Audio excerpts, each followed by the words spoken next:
आज का दिन मेरे बालों के लिए डिज़ास्टर डे था और वो स्टोरी मैं आगे चल के आप सबके साथ शेयर करती हूँ। और ये कि मैं अपनी अम्मी के घर में क्यों रहती हूँ, मैं अपने ससुराल में क्यों नहीं रहती हूँ, मेरे बहन भाई कहाँ हैं और मेरे हस्बैंड के बहन भाई कहाँ हैं। ये सारे क्वेश्चन जो मुझे रिसेंट वीडियो में आए हैं। आप ना दुनिया के किसी भी कोने में चली जाएँ, जो ऐशो आराम, जो सुकून, जो राहत आपको अपनी माँ के घर में आकर मिलती है ना, वो कहीं पर भी नहीं मिलती। तो अभी मैं तैयार हो रही थी, हम लोगों ने बाहर जाना था और मेरी मामा ना मेरे 2-3 सूट बाहर पड़े हुए थे, तो वो पैक करके रख रही थी। मैं जैसे शॉपिंग करके आती हूँ ना, तो वो साथ ही पैकेट्स में ना पैक करके रख देती हैं कि मेरे कपड़े ख़राब ना हो जाए, नए कपड़े हैं, गंदे ना हो जाएँ। तो ये सब चीज़ें, ये सहूलतें ना आपको माँ के घर में मिलेंगी। आप कहीं भी चले जाना, आपको ये प्रोटोकॉल जो है ना, वो कहीं पर भी नहीं मिलेगा। और जब बाहर होते हैं, अकेले होते हैं, तो 100 फ़िक्रें होती हैं, ये काम करना है, वो करना है, इतनी टेंशन्स होती हैं। तो जब मैं यहाँ आती हूँ अपनी माँ के घर में, पाकिस्तान आती हूँ, तो बेफ़िक्र हो जाती हूँ, किसी बात की कोई टेंशन नहीं होती है। 7 दिन इस्लामाबाद में इतनी गर्मी थी कि हम लोग कहीं नहीं निकल सके हैं। अभी शाम को हम लोग निकले हैं, यम्मी सा खाना खाएँगे और शॉपिंग करेंगे। और ये क्वेश्चन कि मैं ससुराल में क्यों नहीं जाती हूँ, अपनी अम्मी के घर में मैं क्यों रहती हूँ? यार, मैं अपनी लाइफ़ के 24 आवर्स यहाँ पर शेयर नहीं कर रही होती हूँ, बहुत सिलेक्टिव सा दिखा रही होती हूँ।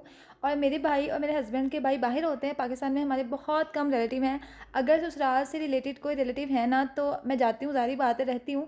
लेकिन ये है कि मैं हर जगह जाके कैमरा रिकॉर्डिंग करना मुझे अच्छा नहीं लगता है। ये मेरी मामा का घर है, तो मैं यहाँ पर रिकॉर्ड कर लेती हूँ। और यार, हर एक की एक प्राइवेसी होती है ना, तो मैं पूछती हूँ कि मैं रिकॉर्ड कर लूँ और ना ही मैं रिकॉर्डिंग करती हूँ। और मेरा कंटेंट ऐसा है ही नहीं कि मैं जो है ना सबको दिखाती फिरूँ कि कौन क्या कर रहा है।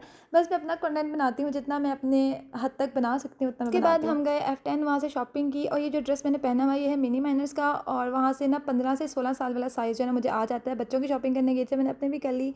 घर आए, चीज़ों को मैंने समेटा। उसके बाद ये नेक्स्ट डे की वीडियो है। यार, इन्होंने ना मेरे बाल जला दिए हैं। जब इन्होंने ब्लीच करने के बाद मेरे बाल वॉश कराए हैं ना, तो बाकायदा सारे बाल मेरे रबड़ की तरह टूट रहे थे। मैं इतनी परेशान हो गई, मैंने इनसे बात की मेरे बाल तो ख़त्म हो गए हैं, सारे रबड़ की तरह टूट रहे हैं। इन्होंने कहा नहीं, हम कलर करेंगे, मास्क लगाएंगे। तो आप भी मास्क लगाएं तो ठीक हो जाएंगे। इन्होंने मास्क लगाया, कैटन मास्क लगाया, मेरे बाल स्ट्रेट किया और मुझे भेज दिया। लेकिन मेरे बाल बहुत हार्ड थे, मुझसे मैनेज ही नहीं होते घर आकर। नेक्स्ट डे मैंने वॉश किया, 2 मास्क लगाए, एक लॉरियल का, एक और मैं रिपेयर मास्क लाई हूँ, वो लगाया। मैंने बालों को स्ट्रेट किया, उसके बाद भी ये कंडीशन है।